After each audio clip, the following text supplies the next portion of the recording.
Good morning, ladies and gentlemen. All right, you're all welcome to this lecture. Thank you all for making yourselves available. Bowenites, put your hands together for yourselves.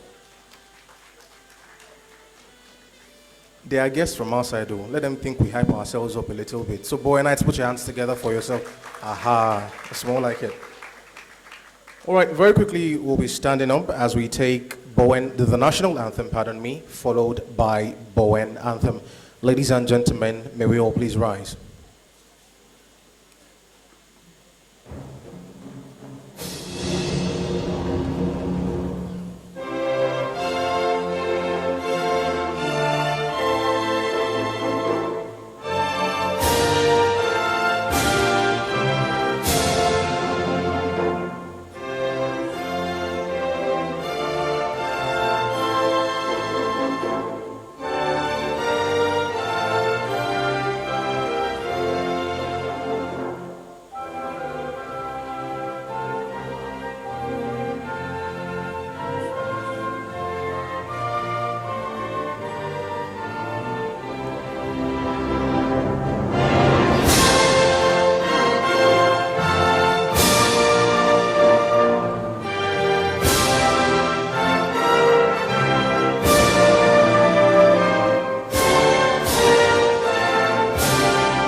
Thank you very much, ladies and gentlemen. Please be seated.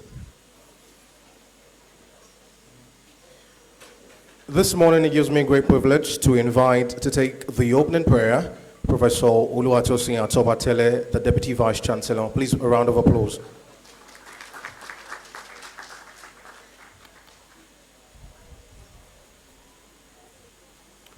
Let us bow our heads in prayer. Our dear Father and God, we thank you for this day. We thank you for these two great countries, Nigeria and South Africa. We thank you for Bowen University. We thank you for our invited guests who will deliver this lecture. We thank you for all that are present here. We thank you for your protection. Father, accept our thanks in the mighty name of Jesus. Father, at the end of this lecture, Father, let the relationship between these two countries become stronger and stronger in the mighty name of Jesus. May we be blessed. In Jesus' mighty name, we have prayed. Amen.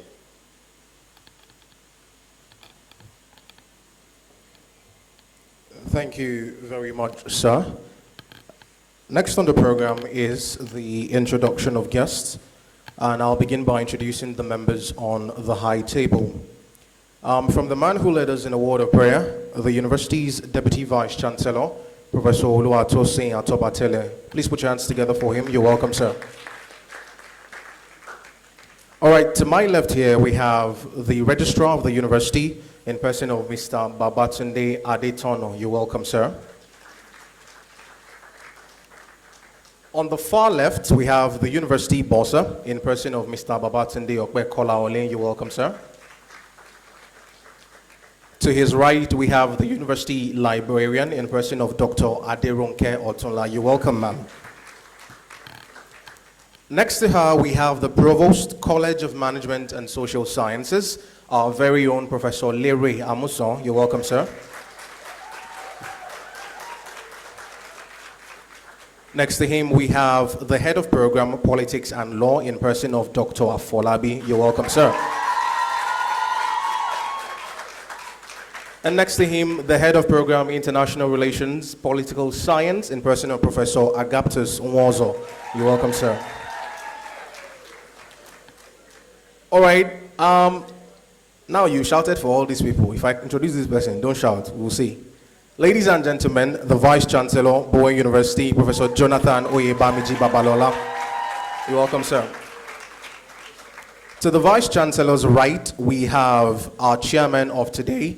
He is a Professor of International Relations and the Chairman of Council, Lead City University. Ladies and gentlemen, please welcome Professor Jide Owoeye. You're welcome, sir.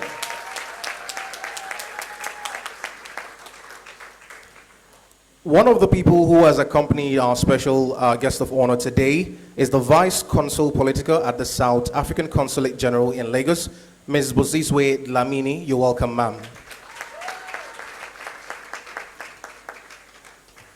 And last but by no means least, our special guest of honor today, the South African Consul in Nigeria, in person of Professor Bobby J. Moroe. You're welcome, sir.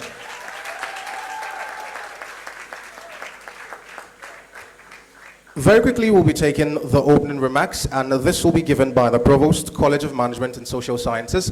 Please put your hands together as Professor Lere Amuson comes up stage.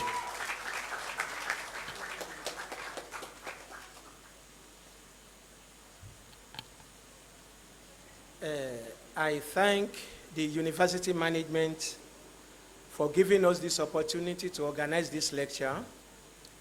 And this lecture is instructive. It is instructive because this is the 30th year of Nigeria-South African relations, though some people have the view that the relationship between the two is embodiment of competition, cooperation, and conflict. And I believe Professor Bobby Moroe is here to tell us the relationship between the two countries and the way forward. So I thank the chairman of this occasion, Professor Jide Owoeye, who happened to be my lecturer from undergraduate to master's level from Obafemi Awolowo University. And from 1985 till date, our relationship becoming very perfect. And I thank you for you to honor this invitation, sir. Next is the lecturer for this occasion, Professor Bobby Moroe. Though he said that there is something that I must always say wherever and whenever we meet, of which I'm going to say this time around. Professor Bobby Moroe happened to be my student, and when he ran away from our university, that is Northwest University, he went to University of KwaZulu-Natal for his PhD. Fortunately or otherwise, his PhD came to me as one of the assessors of the PhD. So, Prof, you are welcome. We really appreciate you, and we believe that we are not going to disappoint you regarding the lecture you are going to give us. And there's something that I need to tell us this morning. I had a discussion with the Consul General, though it has not been publicized to the management. I'm very sorry for that, but I believe at the end of the day, the university management is those who subscribe to the position, of which we are intending of having South Africa Institute in the Department of International Relations of this university. And I believe by the time the MOU is signed, there's going to be exchange of lecturers and students who are coming from South Africa, and those students of ours that will be going to South Africa for 1 or 2 months. So I believe this one will further the relationship between the two countries. Thank you very much.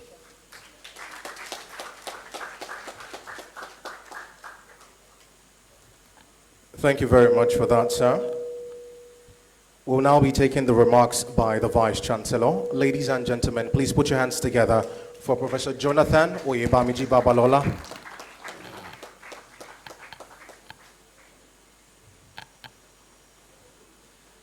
The chairman,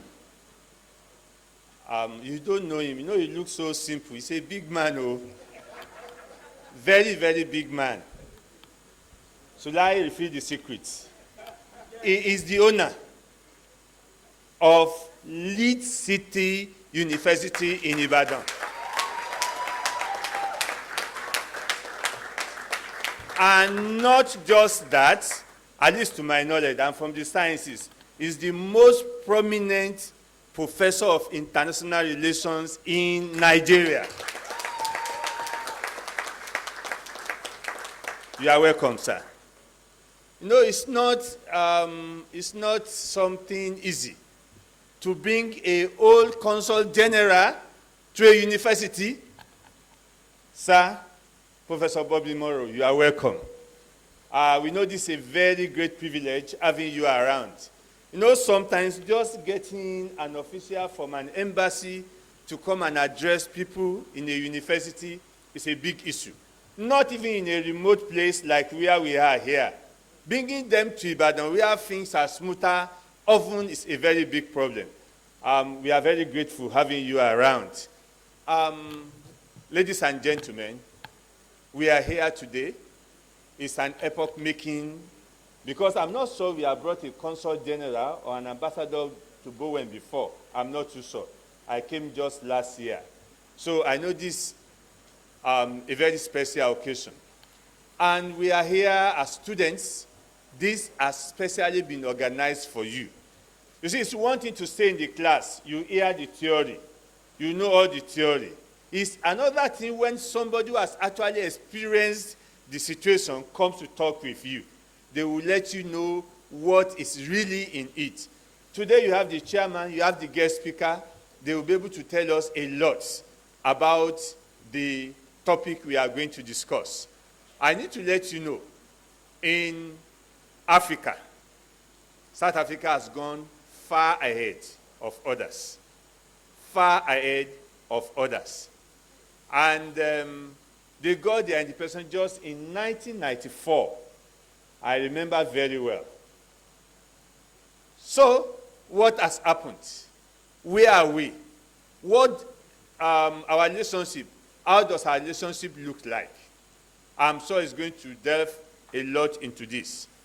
I want you to know, it may just be one of his words, one of his actions, one of his gesticulations that is going to change your life completely. Please be very attentive. And I wish all of us the very best. Thank you and God bless.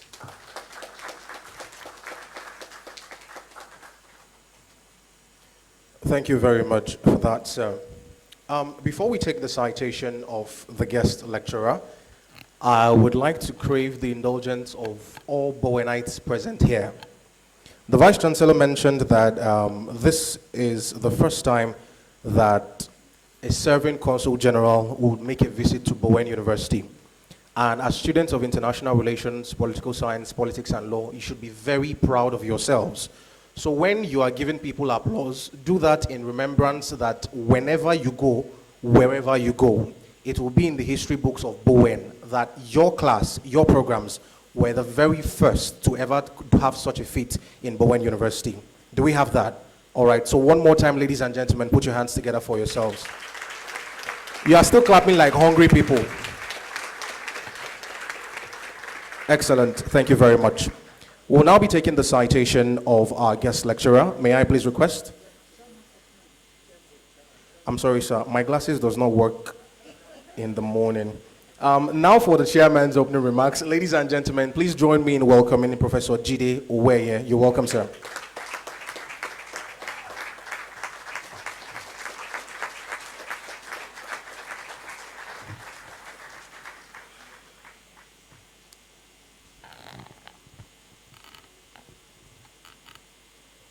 Vice Chancellor, sir, principal officers, our visitors from South Africa, Prof. Moroe and the assistant, wonderful Bowen University students.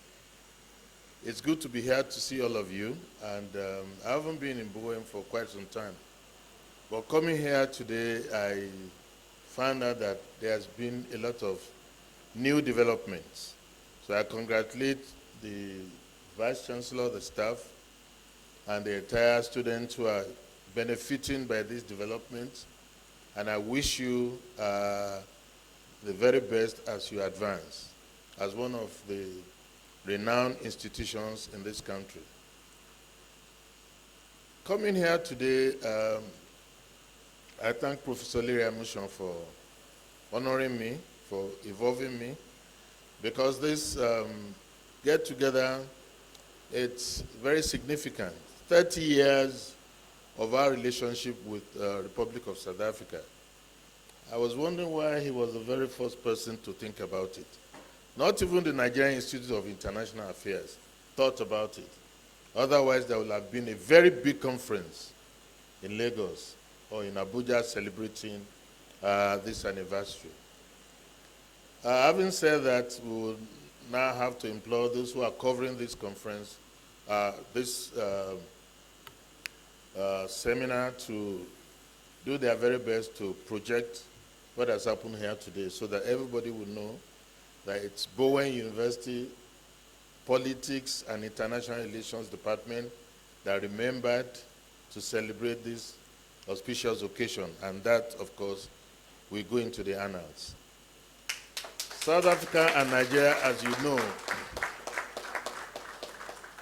have had a very interesting relationship. My very first visit to South Africa was just the year after apartheid. I don't know how many of you have been to South Africa. Raise up your hand. How many of you?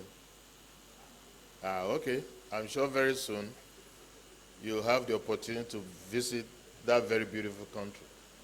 In fact, my first impression of that country was, what's wrong with these people? Why are they fighting?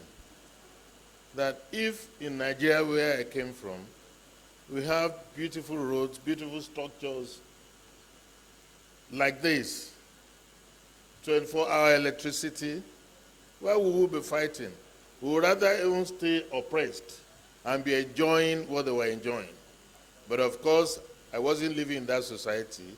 I wouldn't know that everything is not, as they say, by bread alone.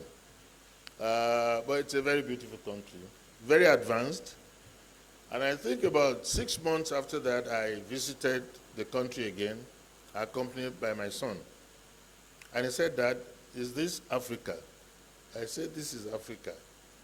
So I'm sure that will be your own impression too, when you get to the Republic of South Africa. So it's a good thing that at least in the region we have somewhere that's a bit developed, that we can be proud of, and that luckily the government in South Africa have over the years done their very best to improve on what was given to them by the departing regime that we all supported them to fight against. You'll see a lot of development in South Africa. And today we are lucky that we have somebody who is the horse's mouth as far as our relationship with that country is concerned. It's been topsy-turvy, and sometimes we want to ask whether we are competing or we are cooperating. Of course, South Africa is a lot more ahead of us in some areas of development. But we have the population, and we call ourselves the giant of Africa. And South Africa itself has never disputed that. And very lately, I was really surprised that South Africa went to the extent of talking to a superpower that some of us in the third world thought will find it difficult to talk against them. That's Israel. It's unbelievable that South Africa had that muscle to charge Israel that, look, you are going too far. That, to me, is a victory for African diplomacy. Even though here in Nigeria, we kept quiet about it because maybe there's a limit to what we can say. Whereas South Africa, for some other reasons that we will know today, will be able to explain why they could go to that extent. So without wasting much time, I want to welcome our guest speaker today and to say that we are waiting. Thank you very much.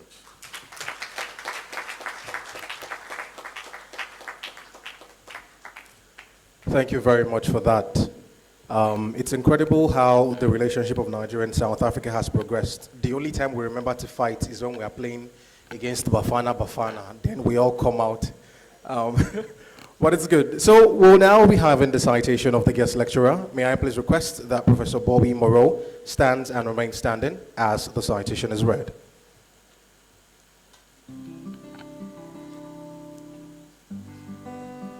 This is the citation of Bobby J. Moroe. Bobby Moroe is a South African diplomat who has served the Department of International Relations and Co-Cooperation DERCO, formerly the Department of Foreign Affairs, for 20 years as a diplomat. He is currently the Consul General of South Africa in Lagos and previously served as the Deputy High Commissioner of South Africa in Abuja, Nigeria. An erudite academic, a writer, researcher, and an avid reader, over the years he has contributed immensely in the growing body of knowledge in the field of diplomacy and international relations. He holds a PhD in political science from the University of KwaZulu-Natal and serves as Professor of Practice in Afrocentric Governance of Public Affairs at the Northwest University in South Africa. Moroe also serves in the advisory boards of the Afrocentric Governance of Public Affairs at the Northwest University and the Center for Indigenous Knowledge Systems at the University of KwaZulu-Natal in South Africa. He is the author of a published book titled South Africa and India: Perspectives on Socio-Economic Relations. Through this book, Moroe is counted amongst very few African scholars and diplomats who have converted their academic works into an academic book in the field of international relations. He is currently working on his second book titled The Diplomatic Bag, a compilation of articles on diplomacy, governance, COVID-19, and other issues on the diplomatic discourse. In 2023, he was announced as one of the top 50 recipients of Business Review Africa's African Trailblazers Award. The Trailblazer Award recognizes individuals who have made significant contributions to improve humanity and have made a significant impact in their various fields. As a diplomat, Bobby is recognized as an exemplary trailblazer who has set exceptional career goals, achieving milestones that continue to inspire others. His leadership qualities include, but are not limited to, grit, innovation, bravery, and collaborative spirit. He subscribes to the philosophy of disruptive diplomacy and is known for being an unorthodox diplomat who breaks barriers in order to champion South Africa's foreign policy. Bobby Moroe previously served DERCO in numerous positions, including speechwriter to the minister, head of DERCO's Operations Center, and head office of the Director General. In all these positions, he has focused on transforming the administrative and management machineries of the various units for more efficiency and maximum output. As a lecturer at the Northwest University, he has engaged in teaching and research activities, presented academic papers on diplomacy, international relations, and political science, amongst others. As Consul General of South Africa in Lagos, he will continue to leverage all opportunities available for South Africa in Nigeria. And now, ladies and gentlemen, with a standing ovation, please welcome Professor Bobby J. Moroe. Please keep clapping as he makes his way to the stage. You're welcome, sir.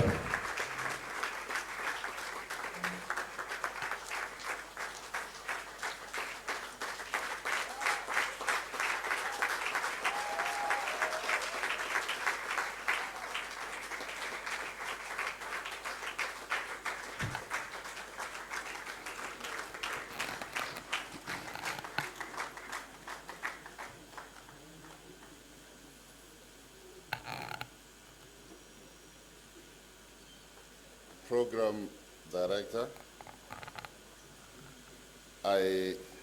oftentimes we take for granted what perceptions we have created in our lives. And when reflections are made of who we are and what we have done, we often get a shock of our lives. As I stand here with complete shock from the video of my humble self that has been displayed there. And Prof, Vice Chancellor, I would really like to meet the person who has compiled that. I am deeply touched. But is it the program director? My goodness. Let's give a round of applause to him. This is the man who should be heading a research and development unit. He has done absolute stunning work. Thank you very much for that. Well, again, Program Director, thank you very much for starting this program and for allowing me to speak. I'm quite very tall, so I was quite very worried about the proximity of the mic to myself. And I must also apologize in advance if I'm not going to be accurate in my pronunciation of surnames. I come down south, but I'm now in the west, home away from home. But please accept my apologies in advance. When I acknowledge you and your presence, I do so out of love and compassion. Esteemed Vice Chancellor, Professor Babalola, esteemed Deputy Vice Chancellor, Professor Ato Batele, the Honorable Registrar, Professor Adetona, other principal officers here present with us, the chairman of the occasion, Professor Owoeye, the chairman of the Council of Lead University, and most importantly, the owner of Lead University. That's the part where you have to tap hands. I'd like to engage him after this for him to share knowledge about how he has done it, because it's something quite very difficult, I can imagine, owning a university. Congratulations to you, sir, and thank you. The chairman of provosts and directors, Professor Oladele, Professor Lere Amusam. I'm going to say a lot about you, Prof, during the lecture. Please pardon me if I put you on the spot, but it's necessary for me to do that. Other provosts in attendance and members of the academic staff, members of the Fourth Estate here present with us today, our beautiful and disciplined students of Bowen University, underline discipline.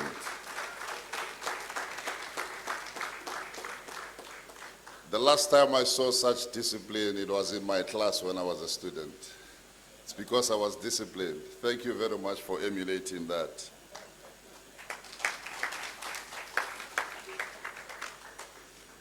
Ladies and gentlemen, Mr. Chair, Program Director, I'm going to avoid saying what is normally said during reading of salutations by saying that I stand on existing protocols. I was cautioned through one of the social media sites that you may be standing on protocols that do not exist.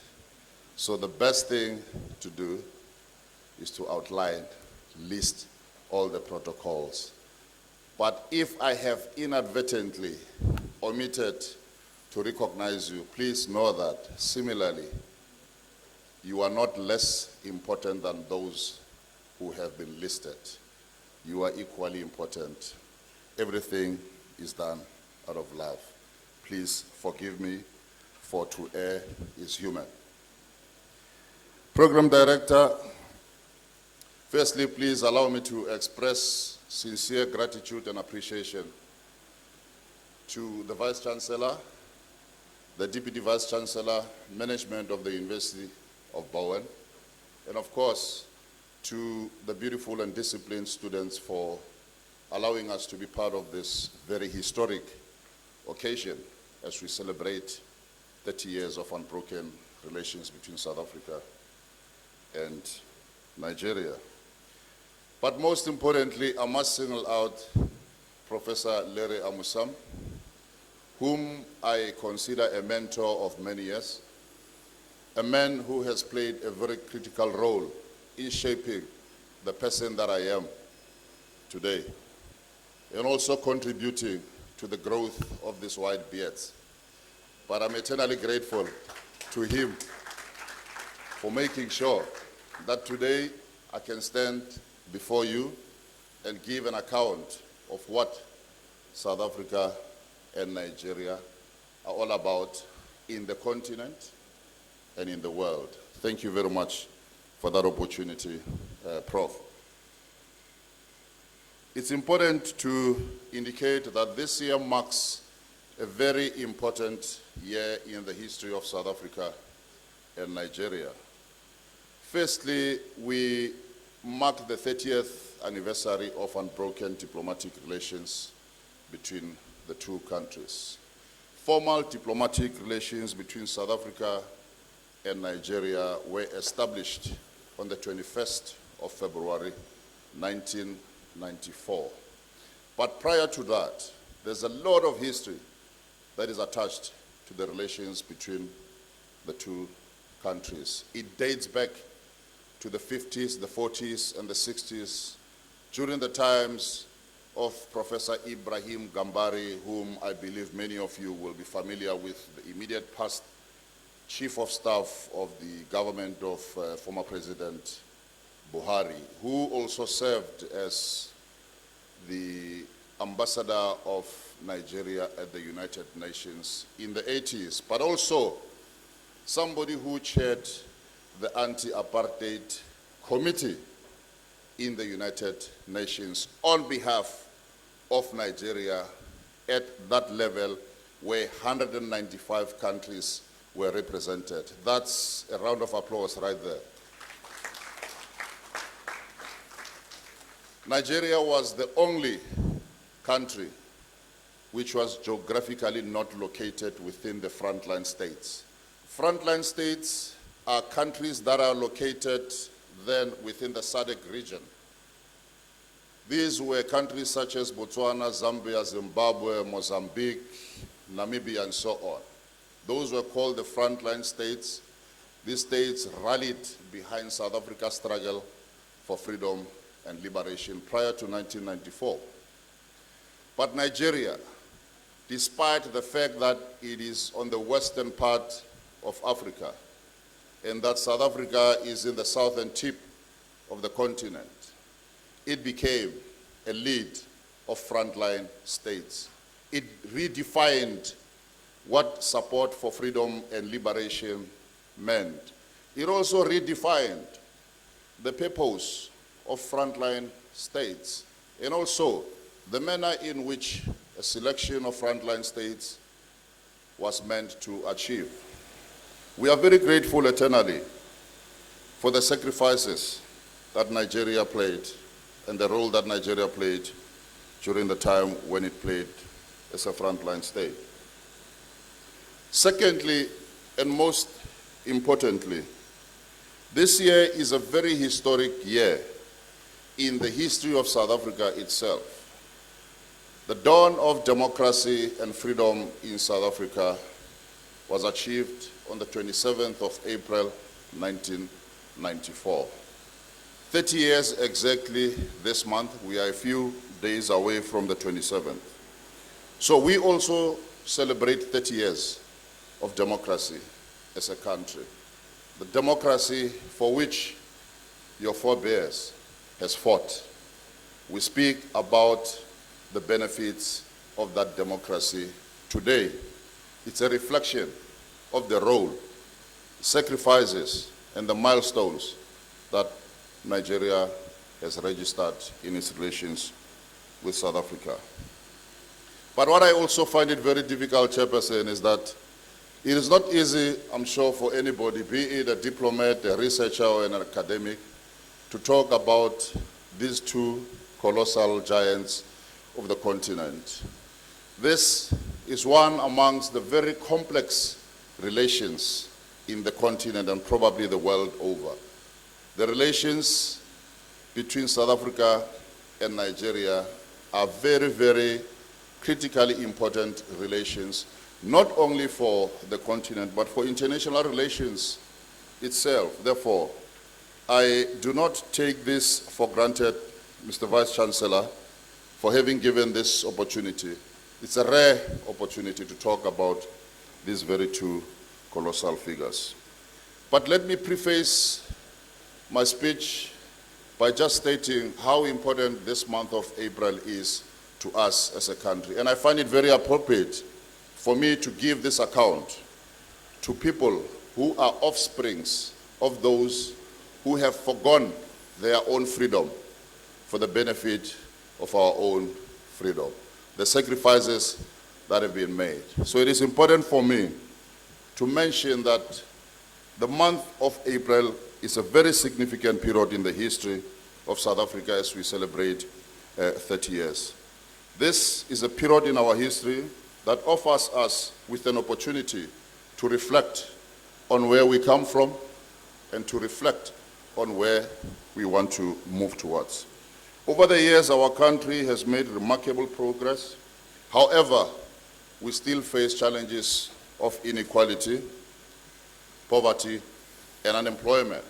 And I think this is the reason why Nigeria and South Africa are joined at the hip, because we share similar developmental challenges of inequality, unemployment, and poverty. These are similarities that actually encourage us to complement each other more than compete with each other. Focus more on what brings us together than that which divides us.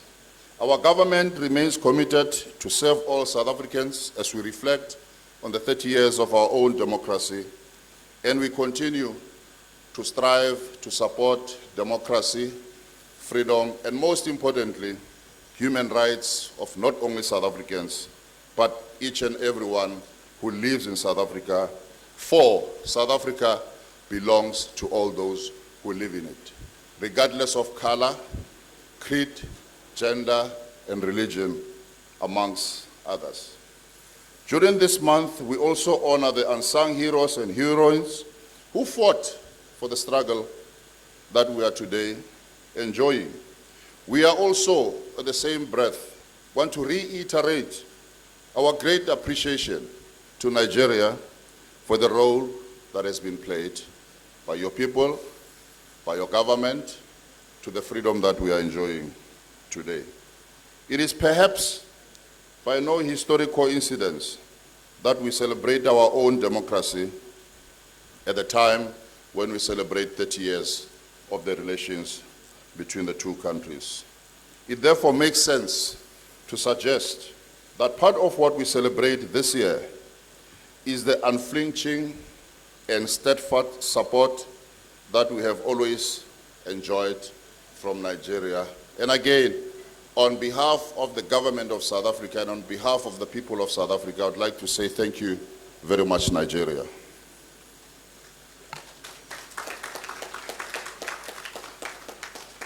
Program Director, as you know, our lecture today is titled Celebrating 30 Years of Unbroken Relations between South Africa and Nigeria within a diplomatic context.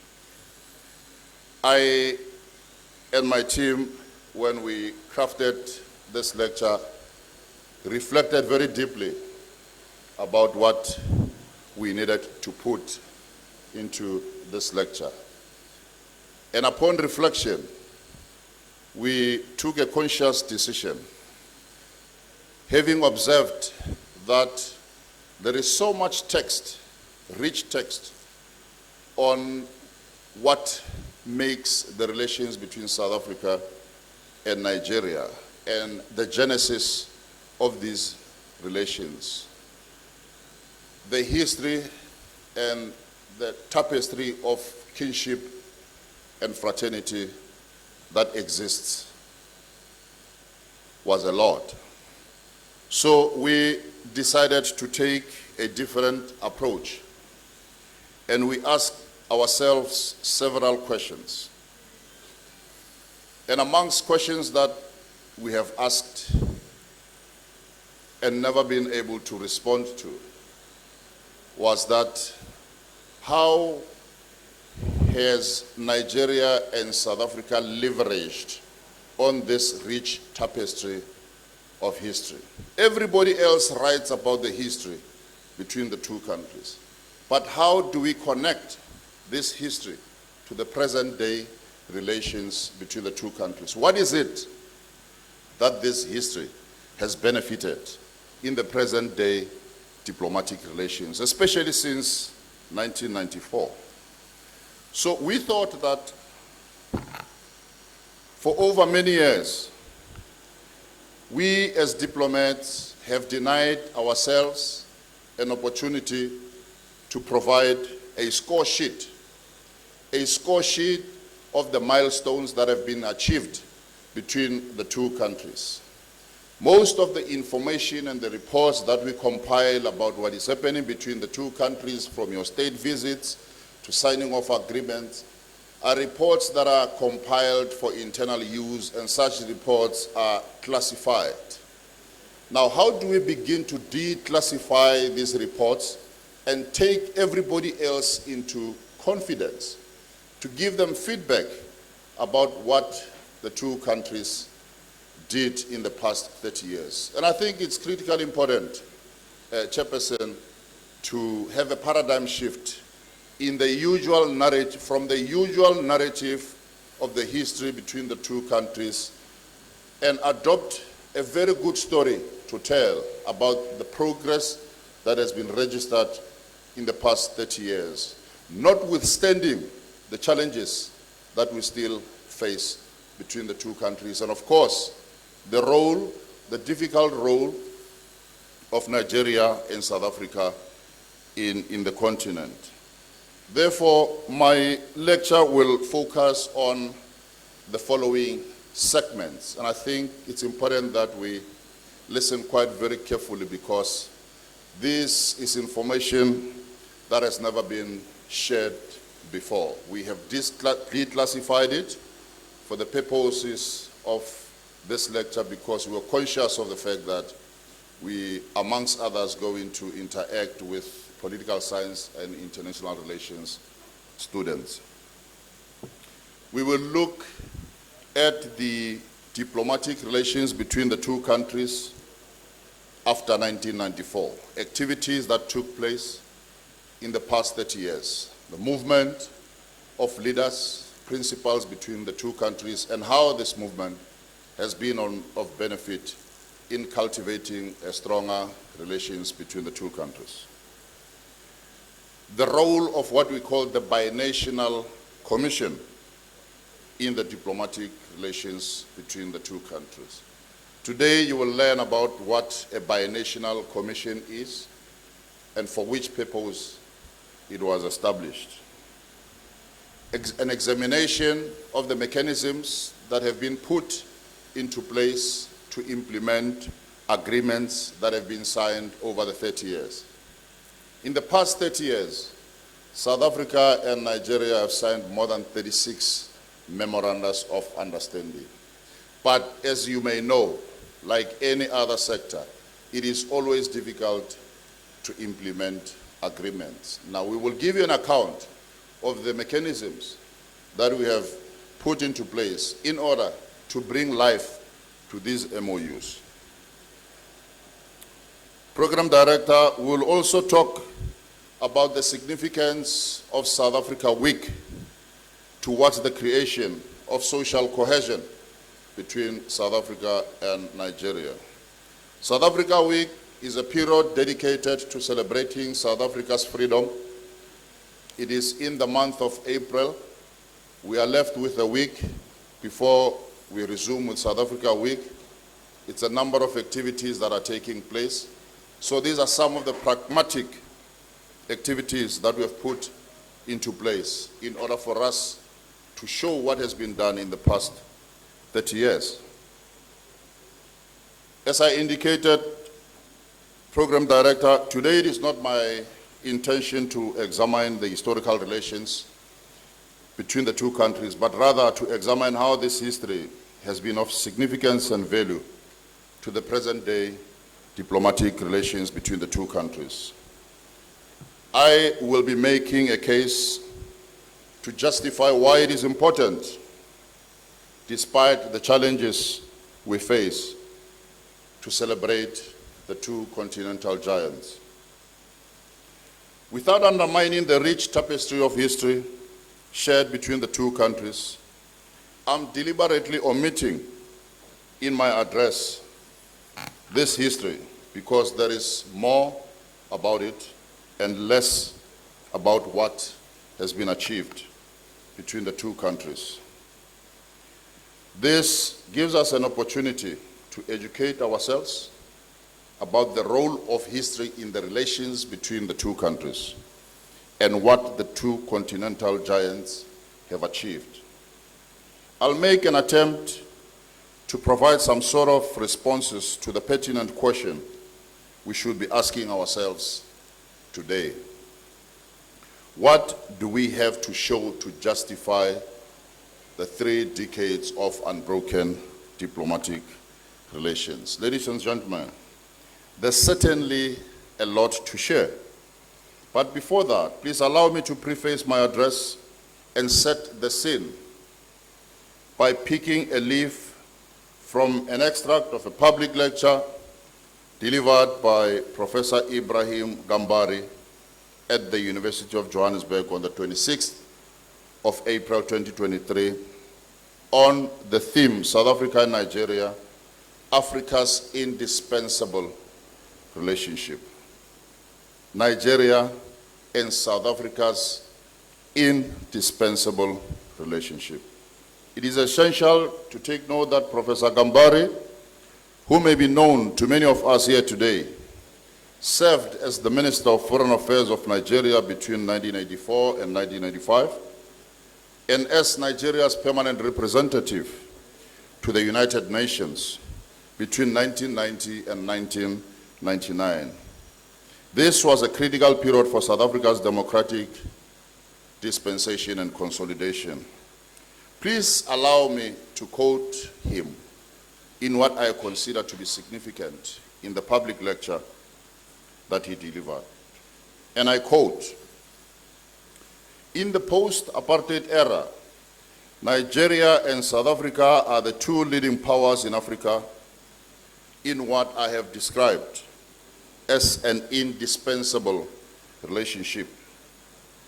They have sought to act as engines of economic integration, both in the respective sub-regions and on the continent.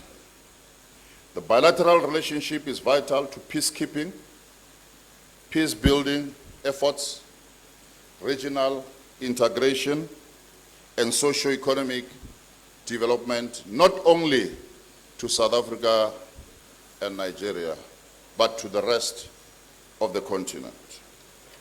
Furthermore, in his book, The Eagle and the Springbok, I don't know how many of you have read this book, which is a compilation of stories about South Africa and Nigeria. And I would like to ask this question, which you'll provide a response to at the end of this lecture. Why did Professor Adibaju Adikeye title his book The Springbok and the Eagle? The Eagle should give you the answer. The fact that he has titled the Eagle should give you the answer. The converse of that with the Springbok is the truth, but we will explore that question later. Professor Adikeye Adibaju is the director of the Institute of Pan-African Thought and Conversation at the University of Johannesburg. He states that in his book, The success of political and economic integration in Africa rests heavily on the shoulders of these two regional powers that have both collaborated and competed with each other in a complex relationship that is Africa's most indispensable. Africa's most indispensable. That's the key word. The same sentiment shared by Professor Gambari. I think really through these two quotes, both of our authors are essentially reaffirming the importance of the relations between the two countries in the present day African political landscape, and perhaps signaling the magnitude of their colossal influence, not only in African politics, but in global politics. My lecture is therefore anchored on the very profound stature, power, and influence of both South Africa and Nigeria in world politics. Program Director, I suspect that when their formal diplomatic relations were established in February 1994, the whole idea was not for Nigeria and South Africa to rekindle their relationship only, or the relations and support extended by Nigeria to the African National Congress as a ruling party, or to solidify their post-apartheid relations, but also to affirm Africa's place in the world. During the period of transition in 1994, our brothers and sisters were quite excited at the prospects of contributing once more in the construction of a new rainbow nation to whose freedom and democracy they have contributed. In South Africa, ordinary men and women were equally excited about the prospects of a new dawn, singing, "Free at last, free at last." This they chanted, knowing that the creation of a better life is in sight. We all knew that the new South Africa would usher in an era during which all South Africans, regardless of the color of their skin, creed, religion, will be treated equally with dignity and respect. South Africa opened its borders to the rest of the continent, especially those countries that contributed to the freedom and liberation of the people of South Africa.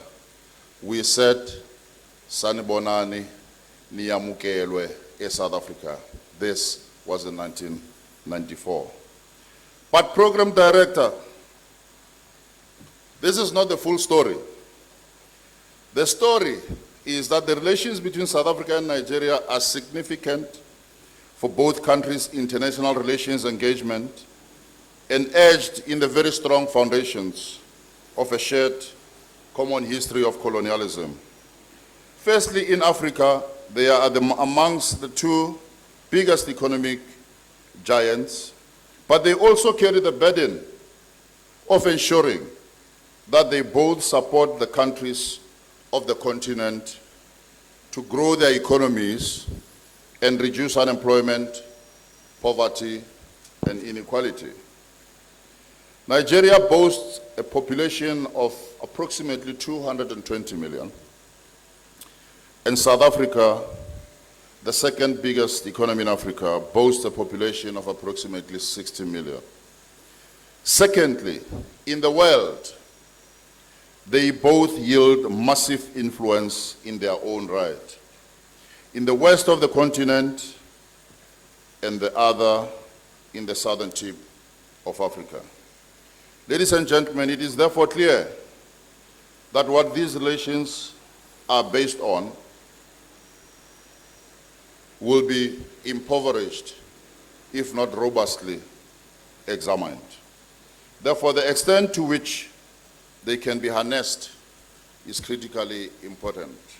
And I think it is the responsibility of our generation now to take a leaf from this rich tapestry of history and endeavor through all elements of human possibility to craft an approach towards a future Africa where South Africa and Nigeria continue to play a leading role. Program Director, despite a multiplicity of divergences in the post-apartheid relations with Nigeria, history has influenced and shaped the cultural relations of the two countries judiciously, with frequent movement of people between the two countries. I will later talk about some of the initiatives that we have put into place in order to foster and encourage this movement. Now, I move from the premise that in diplomacy, citizens of nation states are essential in determining the success of diplomatic relations between any two nations. It is therefore significantly important, Program Director, to create conducive avenues through which people can interact and thrive at various levels. The foundations of diplomacy lie in the strong people-to-people relations. Friends and colleagues, since the dawn of democracy in 1994, the phenomenon of competition between South Africa and Nigeria has become a subject for discussion by many scholars, public, private sector, NGOs, and many other sectors in civil society.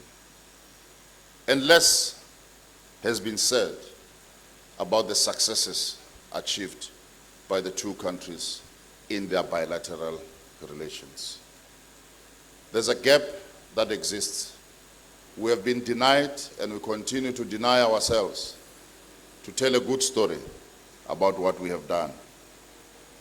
To this day, this narrative remains strong and has disappointingly bred a narrow-minded and myopic picture about the nature of relations between the two countries and their perceptions about each other.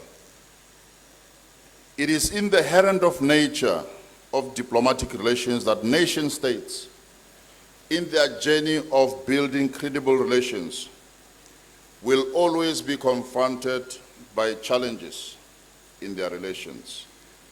And South Africa and Nigeria are no exception to that.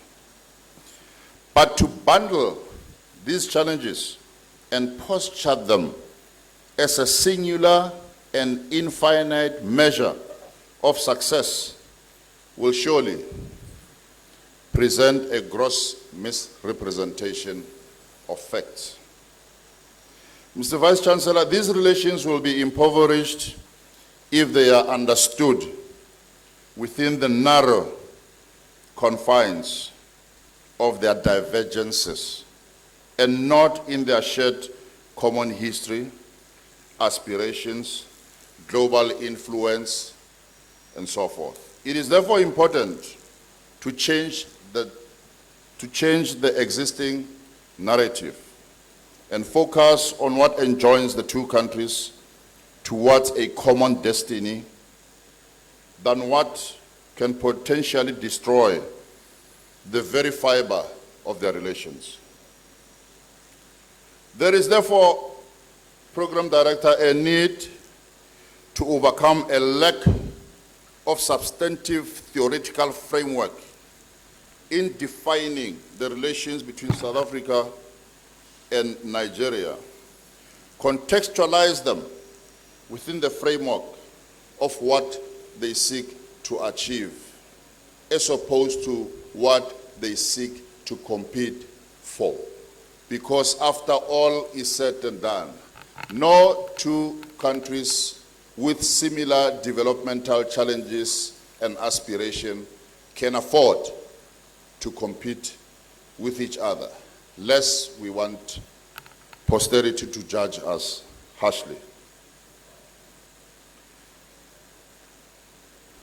By so doing, Chairperson, understanding these relations within this framework will close the existing gap in the inadequacy of research conducted on how greater social and economic value can be achieved from harnessing South Africa-Nigeria solidarity for concrete, stronger, and revived social cooperation between the two countries. Ladies and gentlemen, let me pick a leaf from the works of Professor Chris Landsberg, who is a scholar too in South Africa. He reminds us that relations between South Africa and Nigeria have long resembled a roller coaster without safety bar. While Africa's first and second economies, respectively, have shared a close relationship, it is one that is marked by volatility and tension. And the question is, why is it that oftentimes, whenever a narrative is peddled about the relations between South Africa and Nigeria, it is always about competition rather than collaboration, uneasiness rather than cordiality and kingship? It is important for us as students, scholars, and academics to respond to that question. But therefore, we cannot do that until we are robust, open, and honest about what we think are the reasons. Both countries are influential members of the African Union, and by extension, their role in the affairs of the continent is an embodiment of leadership par excellence. The tendency for the bilateral relations to affect their role at the African Union will have far-reaching implications for the advancement of the African Continental Agenda 2063. Furthermore, I want to pick a leaf from the works of your very own Provost, Professor Lere Amusan, in one of the works that he has written on South Africa and Nigeria. He says, and I quote, "The relationship between Nigeria and South Africa is couched in the complex interdependence paradigm in which the two states continue to depend on one another." This, Prof, is why it is important that we should work together, because we complement each other. What Nigeria has is what South Africa doesn't have, and the converse applies. This is why it is important for me, socially, when somebody says, "I'm so much in love with you because we've got so many similarities," I do not think that similarities in a relationship are capable of building a desired relationship. The fact that your characters, your demeanors are different is precisely the differences that should bring both of you together, even at the social level. Now, Prof, the umbilical cord that joins the two straddles, the economic, political, social, cultural, and military spheres, is an attempt by one to do it alone for the sake of self-interest, and wanting to do it alone for the sake of interest will be very counterproductive for either of the two countries. Now, this leaves us with a cultivation of ideas to initiate collaborative initiatives. There are also scholars who believe that the beginning of the 21st century marked a strategic shift in the conduct of Nigerian and South African foreign policies. Firstly, following the creation of the African Union in 2002, it is evident that the cardinal objectives of both South Africa and Nigeria's foreign policies have been to strengthen common African goals at the level of the African Union. But as long as both states are dominant powers in their respective sub-regions, there is always a need for them to co-formulate some functional policy for Africa's development. Program Director, leading the African continent without due regard for their own bilateral relations will be catastrophic for the continent. I will therefore move to the next segment of this lecture, which focuses on economic relations between the two countries. And I want to take it for granted that there are a few aspects that you may have noted in the first segment, which we can engage on later. Although South Africa and Nigeria have on various occasions noted with great satisfaction their economic cooperation, a lot still needs to be done between the two countries. However, the South African investment in Nigeria are significant in both monetary value and numbers of companies compared to the Nigerian investments in South Africa. And Mr. Vice Chancellor, this is one aspect that I think needs to be engaged with the private sector of both countries. Attention must be given to this unequal level of investment between the two countries. The South African companies that have invested in Nigeria are more sectorally diversified than most countries. For example, the sectors that you have in the business sector include financial services, hotel and tourism, software and IT, communication, food and beverages, amongst others. The significant investments, amongst others, includes obvious companies such as MTN, MultiChoice. ShopRite is no longer here. It's only the name. It is owned indigenously. I think there's a transition that is taking place, but you don't have ShopRite anymore. Instead, ShopRite has been replaced by Pick n Pay. You have Standard Bank, you have Rand Merchant Bank Group, Novare, which is an infrastructure development company, and also Naspers in the media include Other South African companies which have operations in Nigeria include include PEP Africa. I will not mention Old Mutual because you may be aware that there are media reports about the withdrawal of Old Mutual insurance business from Nigeria. An announcement was made last week or so. But Old Mutual will retain its presence through property ownership and development in Nigeria, but the insurance business has been sold to another company.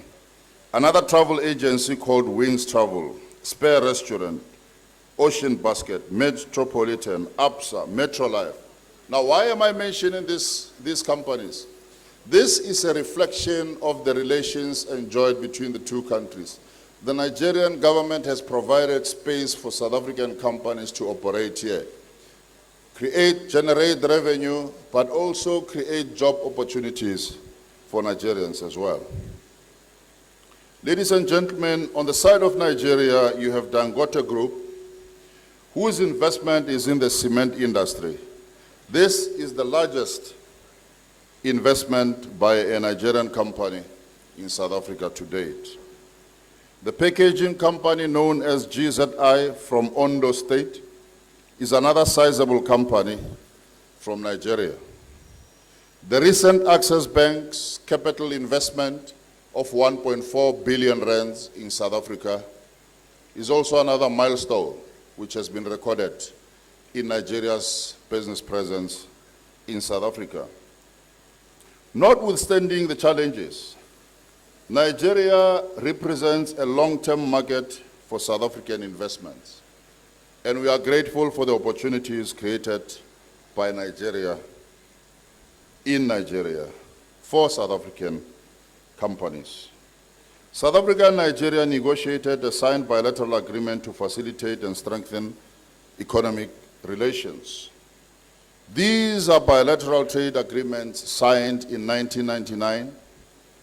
Some of them include the Reciprocal Promotion and Protection of Investment Agreement, which was signed in 2002, and the Avoidance of Double Taxation Agreement of 2000.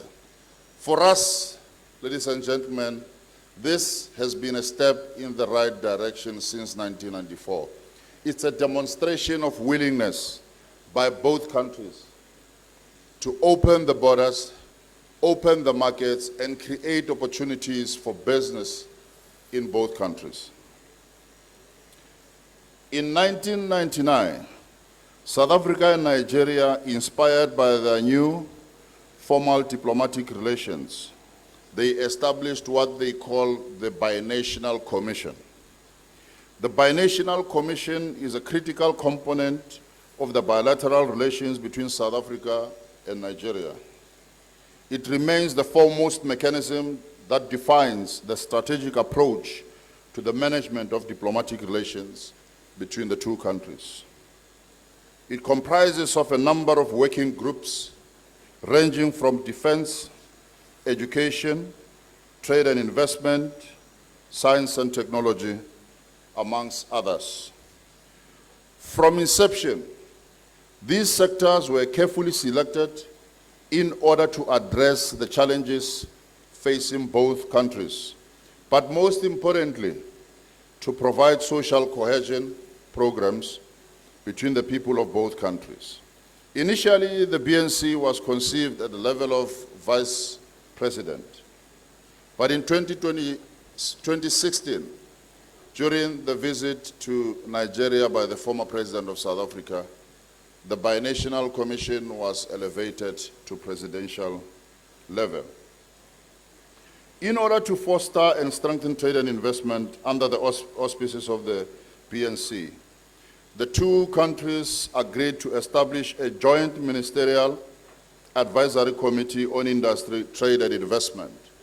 This is another initiative within the trade and investment sector, established in order to make business, to ensuring that business becomes easier between the two countries. It is easier to facilitate business within the two countries.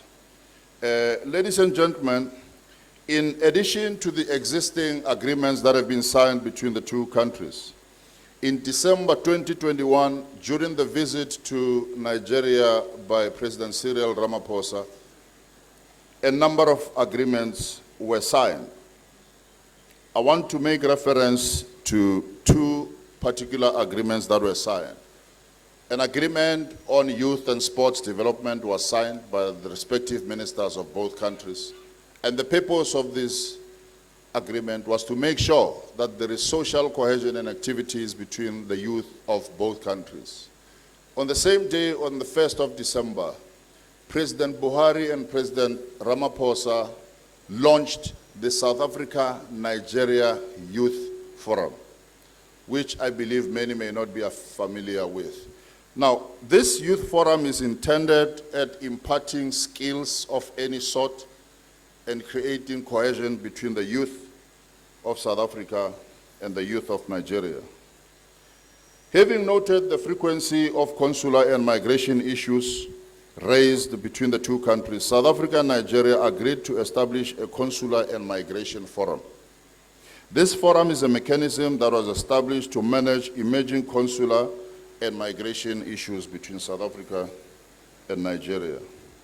These are amongst the greatest achievements in the relations between the two countries since 1994. Ladies and gentlemen, both Nigeria and South Africa account for about a third of Africa's economic might, which, with each accumulating about 60 to 70% of the economies in their sub-regions. Both countries are former British colonies and are members of the Commonwealth of Nations and the African Union. Nigeria and South Africa are largest trade partners in the West African region. Nigeria is South Africa's largest trade partner in the West African region. It is ranked 9th as South Africa's export partner in Africa, 7th as South Africa's total trade partner in Africa, and 12th as South Africa's global trade partner.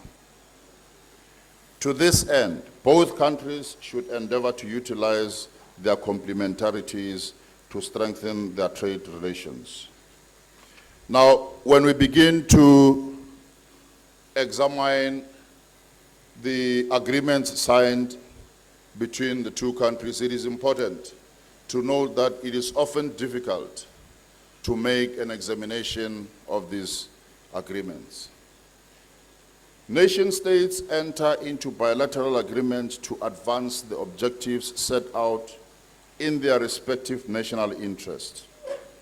This is when domestic becomes foreign.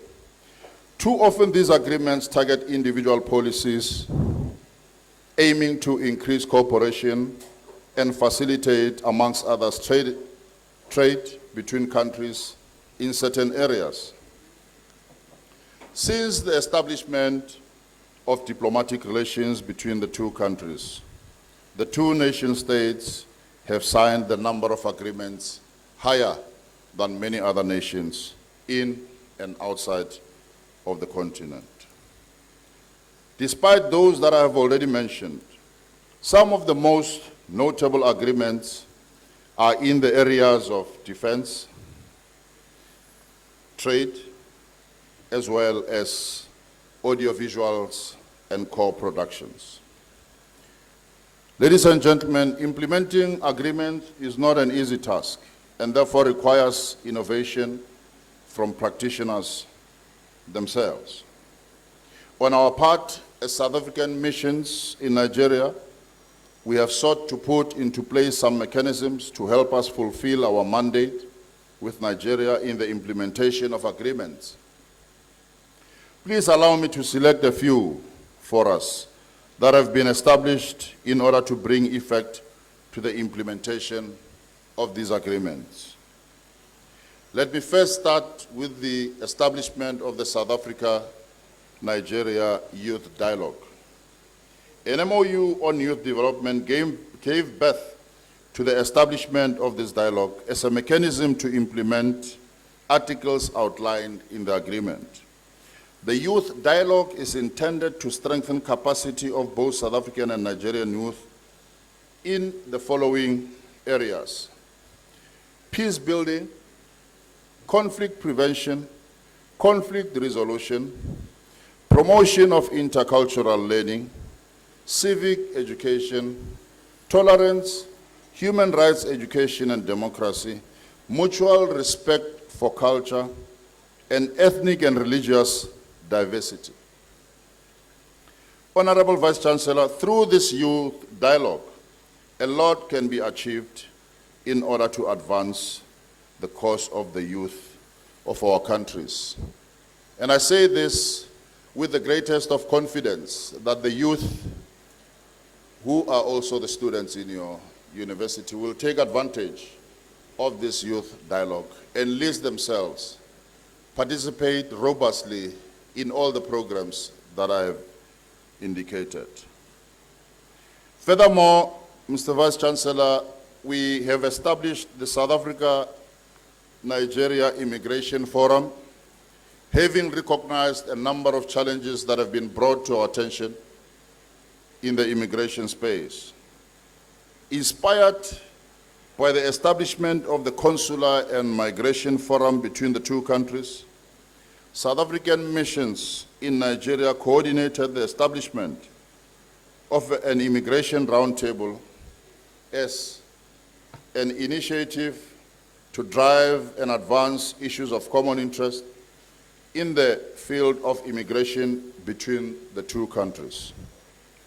By its nature, immigration refers to the process through which an individual moves from one country to the other with the intention of either being a tourist, establishing a residence in your new country, find employment, amongst others. In the case of South Africa, our immigration laws seek to do the following: promote tourism, encourage trade and investment, unify families that have been dispersed, provide incentives to foreign nationals who have skills to contribute to the economy of South Africa, protect refugees and people at risk, and increase diversity and acceptance, including tolerance. Ladies and gentlemen, I am glad to announce that to date, both our missions in Abuja and Lagos have the capacity to process approximately 200 visas a day and also issue up to 5 years multiple entry visas to qualifying applicants, both business and private individuals. This is a great milestone, and thanks to the Immigration Forum and the Immigration Dialogue, where we have interacted with stakeholders who gave us ideas about how we can improve our services. We have listened to them and embraced both criticisms as well as compliments. That is where we are on the basis of those engagements. Program Director, this is a commendable milestone in our efforts to bolster our relations with Nigeria and facilitate not only the movement between the business community, but also to allow private individuals to visit South Africa and enjoy what South Africa has to offer. Despite these milestones, we believe that a lot still needs to be done in order for us to meet our targets. But we continue doing the best in our ability, the best way we can. Let me now, Program Director, move to the South Africa-Nigeria Aviation Forum. This aviation forum is a brainchild of the MOU on aviation between the two countries, established with the sole purpose of ensuring the facilitation of movement of people, including goods and services, between the two countries. Aviation is a key driver of global economic development. Over a third of all trade is sent by air, which makes aviation a key component of business worldwide. So far, South Africa and Nigeria have shown commitment and readiness to advance trade and investment between both countries through the aviation sector.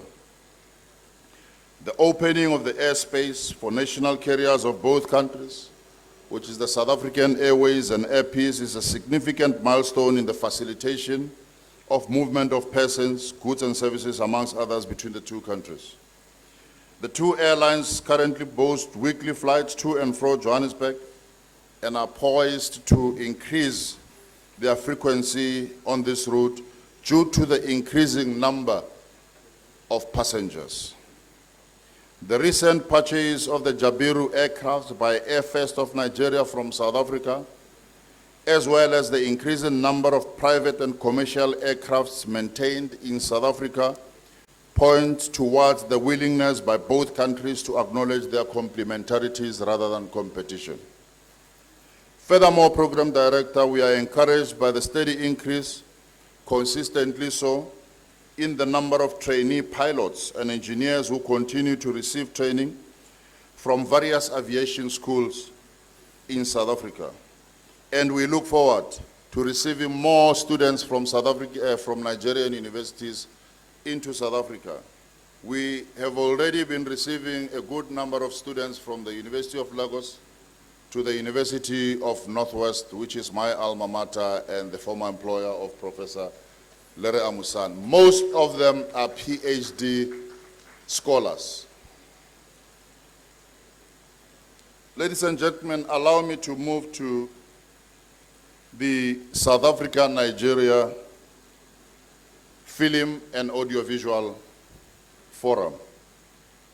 This forum was established in order to give effect to the MOU on audiovisual and co-production between the two countries. Established on the sidelines of the Joburg Film Festival in Johannesburg in February 2023, this forum seeks to create social cohesion between South African and Nigerian filmmakers. Filmmaking collaboration is the heartbeat of cinematography. It is the symphony of creative minds, each playing their part to transform a vision into reality. Whether crafting a blockbuster or an indie gem, collaboration weaves the thread that binds storytelling, visuals, and sound. Amongst others, the two countries, through their implementing agencies, have agreed to initiate, consult, and implement joint audio-visual development, collaboration activities, programs, and projects in both countries. When we met briefly with the Vice Chancellor, we were pleasantly surprised that, in fact, the young men and women who were taking pictures and videos of ourselves are actually students of this university. I believe that there's a great opportunity for them to benefit from this. These are pragmatic programs that have been put into place in order to enforce and foster social cohesion programs. So we look forward to creating this collaboration between yourselves and your counterparts. Now, Mr. Vice Chancellor, I spoke about South Africa Week, and people are wondering what South Africa Week is. What is the significance of South Africa Week? Why was it established, and how is it going to benefit the relations between South Africa and Nigeria? South Africa Week celebrations were conceptualized with a sole objective to further deepen and strengthen bilateral relations between South Africa and Nigeria through trade, investment, creative industry, arts, culture, food, film, sports, amongst others. These social cohesion activities were aimed at creating space for mutually inclusive conversations amongst and between the people of both countries, while positioning South Africa as a preferred destination for tourism, education, and business, as well as celebrating the diversity of the Rainbow Nation in South Africa, in Nigeria, a country that has supported South Africa during the struggle for liberation. The week-long series of events comprise of the following events.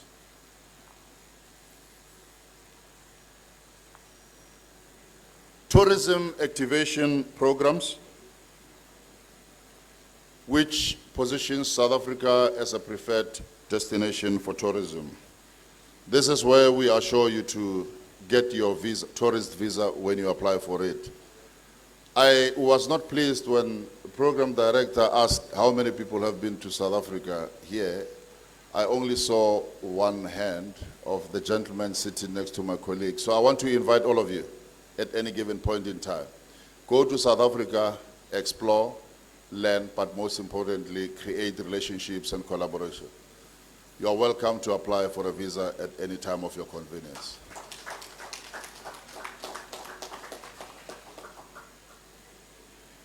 We also have South Africa-Nigeria movie and comedy night. Sometimes we take ourselves so seriously to a point that we are no longer serious. So we have had previously these comedy nights where we would have South African comedians and Nigerian comedians making fun of each other about the food that we eat in both countries. Program director, I'm talking about your favorite food. That might be suya and masa, pounded yam, egusi, pomo, for example, swallow, kilishi, amongst others, kilishi amongst others. So it is important to connect through food. It is important to connect through music, through art, through attire and fashion. And these days, I don't know how many of you know Amapiano. Amapiano. How many of you know Amapiano? So in Nigeria, those who are in the music industry have brought South Africa to you through art. Now, you know, one amongst the popular music genres in South Africa is Afrobeat, whose origins are in Nigeria. So you can see there's already a lot in common that can always be shared. And there's a lot of collaboration between South African artists and Nigerian artists. We as government just do not know about them. We only get to know that the Amapiano group is here in Nigeria for one reason or the other. But now, this is the reason why we are making constant efforts to make sure that we streamline these engagements, formalize them, so that government also gets involved in these activities. Program Director, let me conclude by saying that as we celebrate 30 years of unbroken diplomatic relations, we should firstly work towards demystifying the stigma attached to the notion that our uneasy relations are destructive to the advancement of our common goals and diplomatic relations. Number one. Number two, we have to identify our strengths and complementarities rather than priding ourselves in competing with each other as continental giants. Number three, let us identify jointly social cohesion projects that seek to enjoin us together rather than divide us. And lastly, this celebration must be a constant reminder of how significant the relations between South Africa and Nigeria are, not only to the continent, but to the world. May God bless Nigeria, and may God bless South Africa. Thank you.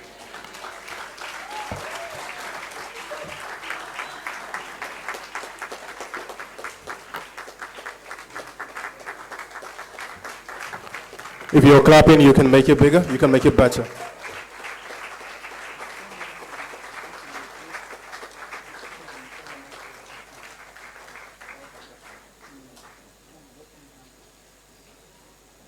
Thank you very much. You may please be seated.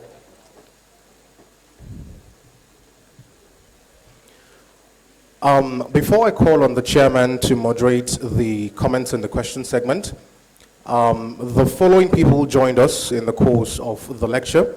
Dr. Jide Owoeye, I'm not sure I can say this, Chief Lecturer and Director of Partnership Collaborations and Linkages, Osho State College of Technology, SLK. You're welcome, sir. We have the Head of Program Economics Department, Bowen University, the Head of Program Economics, College of Management and Social Sciences, Professor Jide Owoeye. You're welcome, sir. We also have the Head of Program Accounting and Finance, Dr. A.O. Otekunrin. You're welcome. The SA to the Vice Chancellor, Mrs. Morike Atoyebi. You're welcome, ma'am.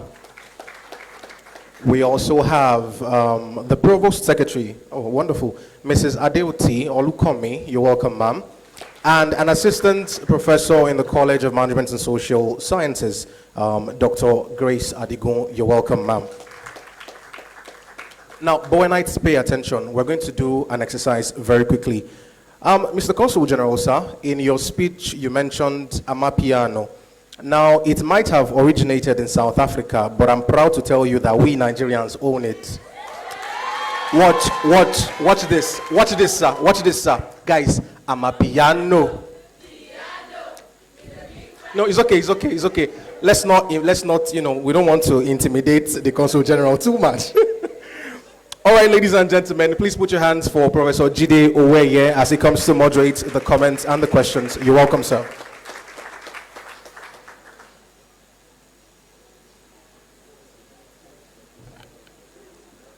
Thank you. I hope I can also do the Amapiano thing. It's been a wonderful lecture by Professor Bobby Moroe, and it's so comprehensive that I could say that nothing has been left out. Trade relationship, socio-cultural relationship, diplomatic relationship, ties on the aviation area, and even those companies that are from South Africa that I'm not even aware that they're from South Africa have been mentioned. This is a lot. I will be asking Professor Bobby to lend us this lecture to use in one of our publications on international relations. And then maybe it's an opportunity to, from inside this room, to begin to look at a possible memorandum of tripartite one that will involve our university, Lee City University, Bowen University, and Northwestern University, or any other one that Professor Bobby and Professor Amushon may want to suggest. It can go like this. Those who complete their first degrees here and who would like to go and take a master's or PhD outside Bowen will have opportunity to have scholarship in Lead City and scholarship in South Africa. This is something that we can work out. At the same time, we could have those who finish their first degree in Lead City University and we want to come here to Bowen to come and experience here for their postgraduate work.